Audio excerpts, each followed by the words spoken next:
Hello again, everyone. This is a short little overview of the ethics of human enhancement. It's based on the article of the same title by Alberto Giubilini and Sagar Sanyal. The basic goal in this short lecture is to just give you an idea of kind of what the general positions on human enhancement are. I'm not going to go through all the references and citations and authors that Giubilini and Sanyal talk about. We'll read a lot of those authors later on in the course, not all of them, but a lot of them. I'm mainly just going to focus on the big picture highlights from this little survey article. So let's go ahead and get into it. First, the article opens with a kind of general exploration of the question of what we mean by human enhancement, what that is. In the context of this course, when we're talking about human enhancement, we are almost always referring to the use of biotechnology to improve human performance. Now, by biotechnology, I really mean any use of biologically oriented technology that you'd often find in standard medical practice. So the use of drugs like performance enhancers or cognitive enhancers would qualify. The use of neurological implants, like the kind of, we often think of those in more of a sci-fi context, like maybe you're a fan of the Deus Ex video games or something, where you get those augmentations and implants that improve your vision or your hearing or give you other kinds of, interesting or unusual abilities. But you can also have neurological implants that are a little bit more, I don't want to say banal, but there are other kinds of implants that you can get that have similar enhancing effects, just not as extreme. And we could also be talking about genetic manipulation, just the changing of one's genome to make someone taller or smarter or more attractive, however that's defined. Lots of possibilities. Those are only a few examples. There are other uses of biotechnology that exist or that will exist in the future. But basic idea, use of biotechnology to improve human performance. Now, that, however, opens up a question, which is, aren't there lots of uses of biotechnology that aren't really about improving performance, but are more about, correcting problems? So, for instance, you get in a really, really bad car accident, one of your legs has to be amputated, and you wind up getting a prosthetic. That is, in a sense, the use of biotechnology to improve human performance, because you will be able to do certain things with a prosthetic leg that you can't do if you have no leg at all.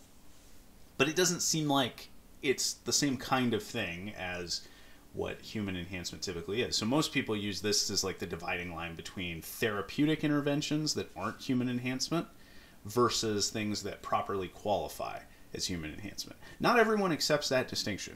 Not everybody thinks there is a meaningful distinction between human enhancement and therapy, but to the extent that there is such a distinction, this is how it is commonly understood. The other thing that should be noted is that specific definitions of human enhancement do vary a little bit in the literature.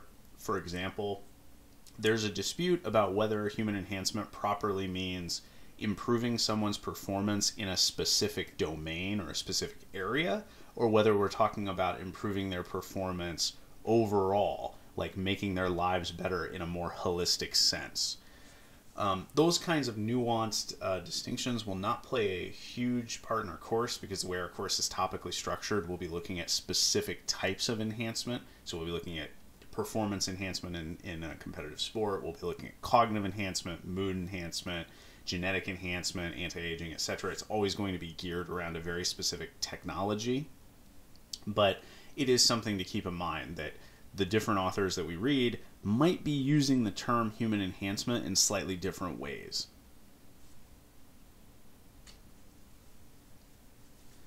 Now, this is not in the article, but this is something that you need to know, not just for reading this article and understanding it, but also for moving forward in our course. I'm going to just put 4 basic moral terms on here that will pop up at various points in class conversation, in articles we read, and occasionally in exam questions or paper prompts.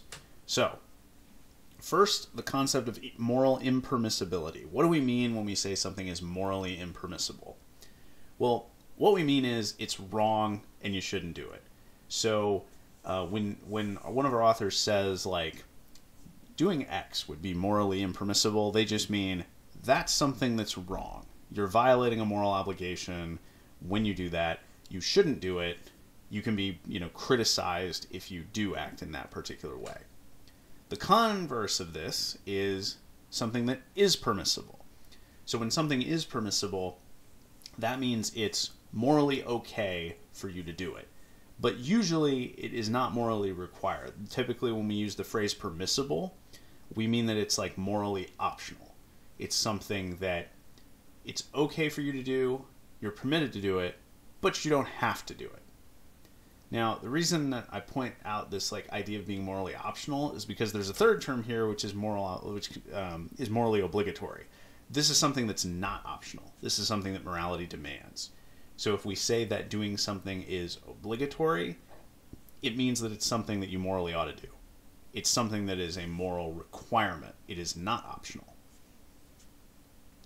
There's also a fourth word that I want you to be familiar with, which is supererogatory.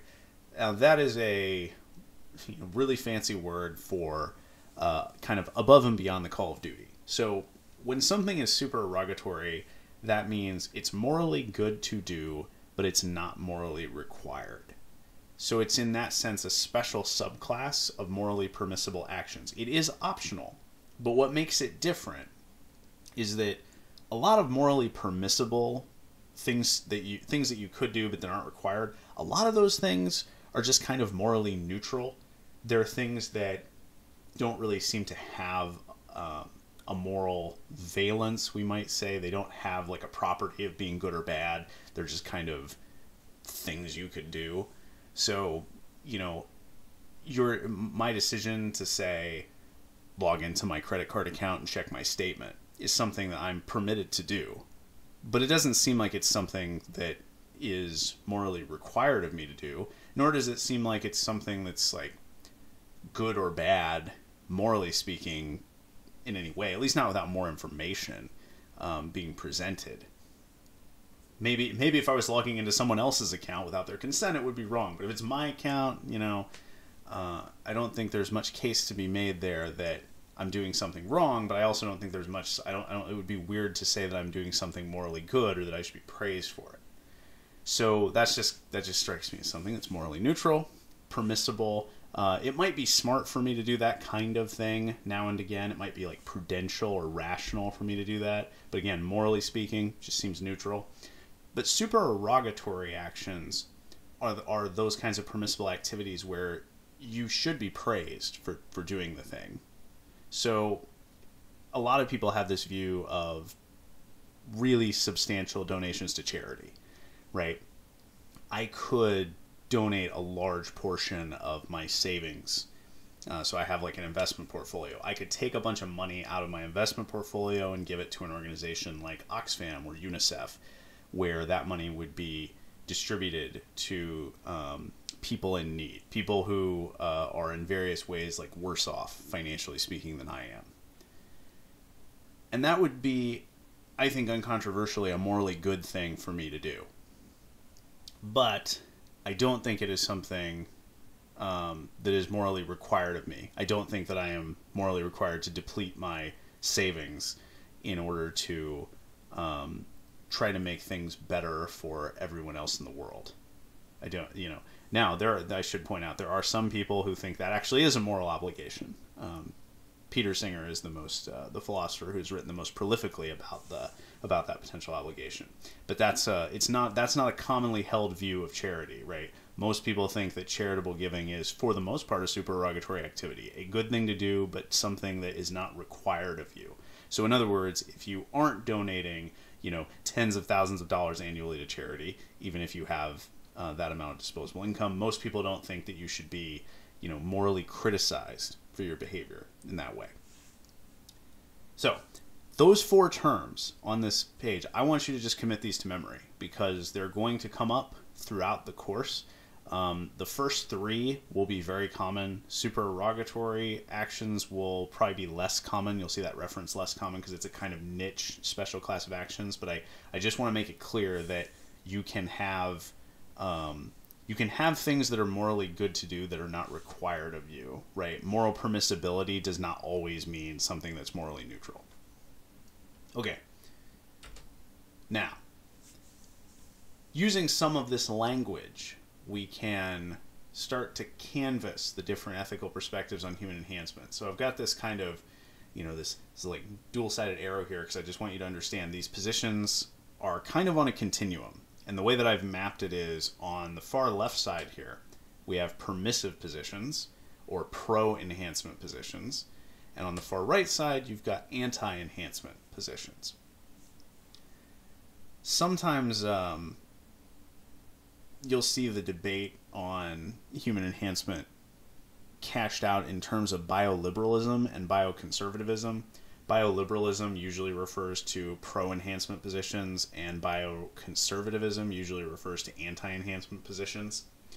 The authors in this particular article generally avoid that kind of classification system because they don't want there to be political connotations associated with different positions in human enhancement, which I think is reasonable because there's no necessary connection between, say, being like a political liberal, someone who tends to vote blue, and being pro-enhancement, and someone who is, votes red, so to speak, and is winds up being anti-enhancement. Those things could easily come apart in various ways for wide cluster reasons, especially because there are intermediary positions between these two where you might be the kind of person who supports at least certain types of enhancement in principle, but you have reservations about how these kinds of enhancements will be put into practice. Now, on the permissive side of the equation, there are actually two types of sort of pro-enhancement positions.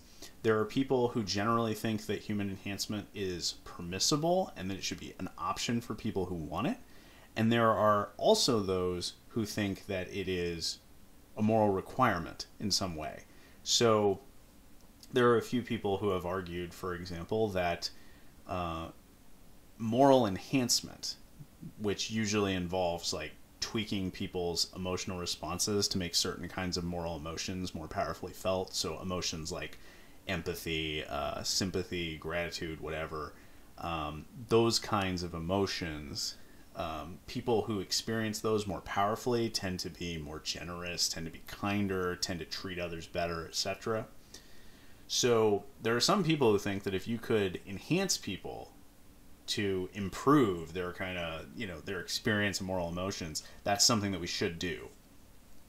That's an example of a position where you'd think that that type of enhancement is not just permissible, but actually obligatory. That's a very strong view. It is not held by, that kind of position is not held by a ton of people, but it has some defenders. On the opposite side of the spectrum, the restrictive positions, the most restrictive positions, are typically characterized by people who oppose enhancement for principled reasons that go beyond enhancement's unintended side effects. So these are people who, even in an ideal world where we could implement methods of human enhancement that avoided some of the sort of practical concerns about its use, they would still oppose human enhancement for reasons that have more to do with like the very nature of what enhancement entails or what it says about our character or something like that. In the middle, most intermediary positions, typically the thought is, well, I'm open to enhancement in certain situations, but only if this cluster of concerns that I have about the unintended side effects of its widespread use could be properly addressed. So let's try to flesh out some of these like ideas in a little more detail. Like, why would you support human enhancement in general? What's kind of the broad reason or reasons that you might do so? For the most part, the pro-human enhancement case is fairly simple. It's a broadly consequentialist case. The idea is simply that a lot of human enhancements hold the potential to make our lives better in various ways. You could be smarter. You could be stronger. You could live longer. You could feel better about your life, have a happier mood, that sort of thing. These all, at least on paper, sound like they're just benefits. They just seem like they would make people's lives better. And that's the basic case in favor of human enhancement. Now, in certain contexts, the arguments get a little more nuanced. So I mentioned there are a few authors who hold that enhancement is obligatory sometimes. One such person is Julian Savulescu. He has a paper we'll actually read in this class where he argues that parents are obligated to enhance their children if doing so would improve their quality of life. So if you have the option in the future as a potential parent to enhance your child by, say, tweaking their genes to make them a little smarter, he thinks that's obligatory if doing so would increase your child's likelihood of living a better life. And he thinks that, that kind of intelligence buff, as it were, would do just that, because generally people who are smarter get higher paying jobs, have more financial security, exercise better judgment in a variety of situations. Not always true, obviously, but as a parent, he thinks you got to play the probabilities, right? If you can increase the likelihood that your child lives a better life, that's what you ought to do. We'll talk about that article in Unit 3 in depth. And I already mentioned, multiple authors have argued that moral enhancement would be obligatory if it could be done safely and effectively, because you'd essentially be enhancing human beings to act in more ethically sound ways. There is a case to be made for that. There are some questions here about people's autonomy and whether or not this would undermine people's ability to act freely if you were just sort of being like genetically hard-coded to behave in certain ways. There are also questions about whether or not certain types of moral purity would be worth promoting. So there are some interesting questions here about like what morally enhanced people would be like. Would somebody who was morally enhanced in certain ways be unable to appreciate, for example, like, I don't know, politically incorrect humor or something like that? Would a world like that be a good world? These are complex questions. We're not going to talk explicitly about moral enhancement in this course, because in the past when I have taught it, the literature on it is just so incredibly technical that for a course like this, where it's kind of designed to be introductory level philosophy for the most part, that it didn't go well. I'll just leave it at that. But if you're interested in this subject, there are a bunch of citations to papers in this area, and it would be a perfectly viable term paper topic if it interests you.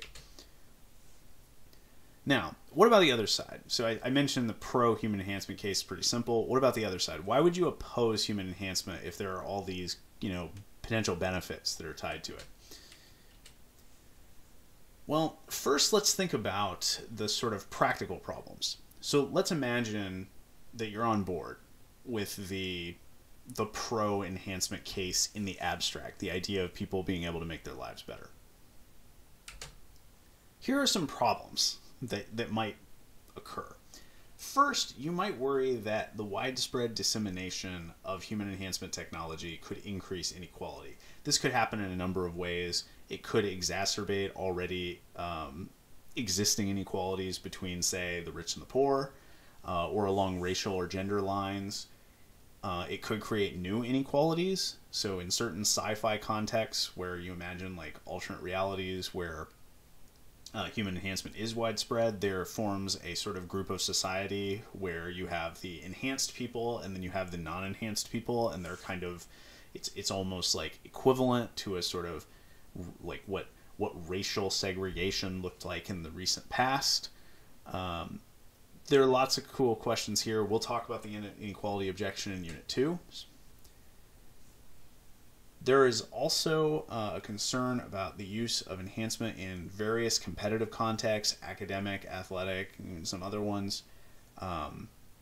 There's concern that the use of enhancement in those contexts undermines the spirit of competition, or that it in some way constitutes a kind of cheating. Cheating here doesn't just mean breaking the rules, although that is often true. It's more like cheating in the sense of diminishing the value of the accomplishment at which the competitive enterprise aims.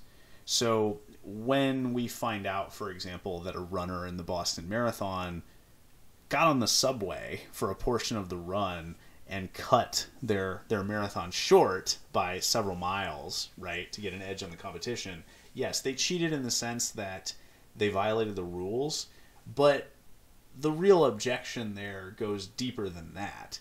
They also didn't really complete the competition in the way it was supposed to be completed, right? And so it doesn't seem like the fact that they, even if they're cheating and gone undetected, right? Or even if on some crazy loophole it was permitted, like by the rules, like there was nothing that said you couldn't get on the subway in that kind of marathon. There would still be a very real sense in which we thought, yeah, well, you completed the marathon in a very loose sense, but you didn't complete it in the right way, right? What you did was not consistent with the value associated with running a marathon. So that's the kind of objection. We'll mainly look at that in the context of sports, and in the context of performance enhancers of various kinds in competitive sports.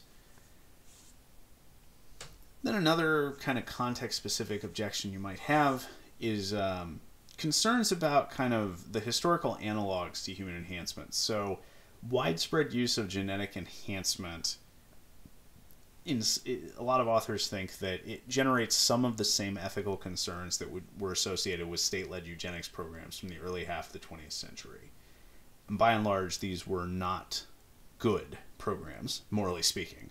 There were a lot of we'll read an article in Unit 3 of the course that takes up this kind of objection to human enhancement pretty forcefully, and discusses a lot of the parallels. The main concern that the author in that article raises is that if we endorse these kinds of values about improving our lives along certain agreed upon dimensions, then that's going to create various types of social pressures and incentives for everybody to alter their physical or intellectual makeup in accordance with those standards. And suppose that the agreed upon standard for, say, physical attractiveness winds up being someone who is of a particular race. Now you're creating a social pressure according to which we should be trying to have as many people who fit a certain racial profile or perhaps a certain specific cognitive profile. We know historically that when that happens, it's not good. It leads to oppression, discrimination, lots of other bad things. So that's a problem. That's why we're going to spend at least one class period discussing that in depth. Note, though, that all of these problems, these are all practical problems. These are all problems associated with the implementation of human enhancement in the real world. These are not in principle objections. That's a different kind of opposition. So there are some authors who object to human enhancement in principle. That means that these authors would object to human enhancement even if the undesirable side effects of its implementation were never realized, right? They object to human enhancement in a more foundational way. So one such thought that motivates these authors is that pursuing human enhancement in some way reflects a lack of humility or perhaps other undesirable character traits. So the author in the course that we'll read that will push this objection the furthest is Michael Sandel.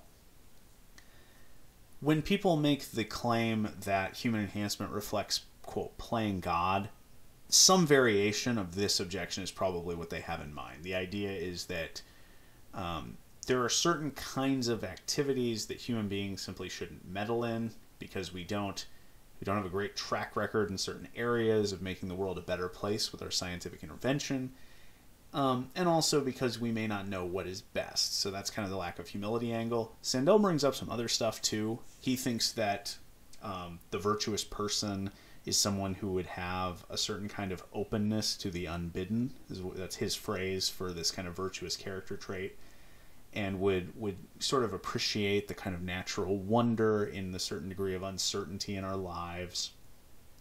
And he thinks that if you approach the world through this human enhancing lens, where every character flaw, every defect, whatever else can just be enhanced away, as it were, or at least that the destruction of those foibles or weaknesses, flaws, whatever you want to call them, could be washed away through human enhancement. He thinks that is not a great way to look at the world. And he'll flesh out some arguments for that kind of position in an article by him we're going to read. Note that this is broadly a virtue ethical objection, right? So the basic core of the objection to enhancement is that pursuing human enhancement in this way reflects some kind of vices of our character, something undesirable about the content of our character. Another one, which I don't think we're going to cover this one explicitly in the course, but it's worth acknowledging, is that some people are concerned that human enhancement threatens the notion of human dignity. Dignity is a very nebulous ethical concept. It gets thrown around in a lot of different contexts, and depending on how it's used, it can mean many different things. So it's hard to make sense of exactly what this objection means, because that term can have so many different meanings depending on which author is using it and how they're using it, what context it is. But the basic idea is that human enhancement would fundamentally alter human nature in some kind of way that the very idea of what it is to be a human being would be changed or would be destroyed or transformed or whatever, and that would potentially be a bad thing. I know that sounds very vague and abstract, but the particulars of how that objection works are going to depend on, again, what the definition of dignity is in that particular context and what the value of human dignity is supposed to be. And this just varies depending on how the authors use it.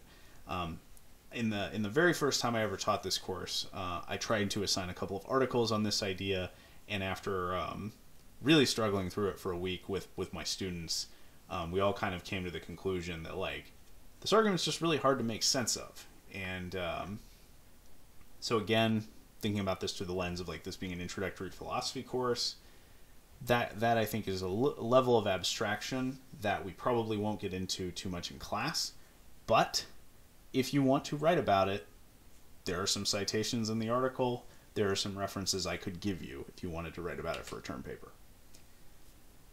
And the other one that I have on this list is concern that human enhancement is unnatural and objectionably deviates from the natural means by which human beings have evolved. I think this is a terrible argument, and it doesn't have a lot of contemporary sway in the literature from what I have seen. The problem here, of course, is that we regularly allow and promote all kinds of things that are unnatural and that in various ways deviate from things that we're naturally inclined to do or that are tied to our evolution. So just think about our current case with the coronavirus. Clearly, human beings have not evolved well when it comes to dealing with the coronavirus. It's a very bad illness for us. But so getting vaccinated against it is extremely unnatural, and yet that seems not only like something that's what we want and that would be good to do, it may in fact be a moral obligation to get vaccinated to protect other people, right? Because you can pass the virus on to others, right? So even if you're, not concerned about your own health, so to speak, or don't want to get vaccinated for your own betterment, you might be obligated to for the betterment of other people. And there are all kinds of counterexamples like this. It's not just disease, right? There are all kinds of cases where things that seem very unnatural are just commonplace and accepted. It is not natural for human beings to be able to communicate with one another across vast distances using electronic media. And again, that's commonplace now. We do that all the time. So it's just difficult, I think. This was an objection that it has its sort of historical origin in a report from the Presidential Council on Bioethics in the early 2000s when Leon Kass was the chair. Leon Kass is a big-name bioconservative, big opponent of human enhancement, and this was one of the arguments that council put forward in a report that they made.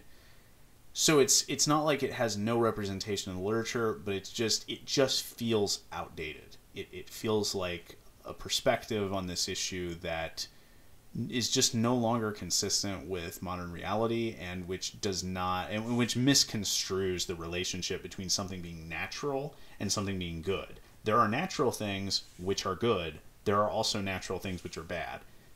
the question is not whether human enhancement is unnatural. It is unnatural. The question, though, but that's not the relevant ethical question. The relevant ethical question is human enhancement a good thing for people on the whole? And if it is, can it be implemented in a way that wouldn't cause problematic side effects? Right? Those are that kind of combination of those two questions. That's what the debate's really about. Not about whether or not human enhancement is natural or unnatural. But again, as I've said with some of this other stuff, if you wanted to try to dig into this literature and try to make an argument around this idea of natural and unnatural that kind of avoided some of these problems or was a little more nuanced, that could make for an interesting term paper topic. So something to think about if this interests you. Anyway, that concludes this little survey.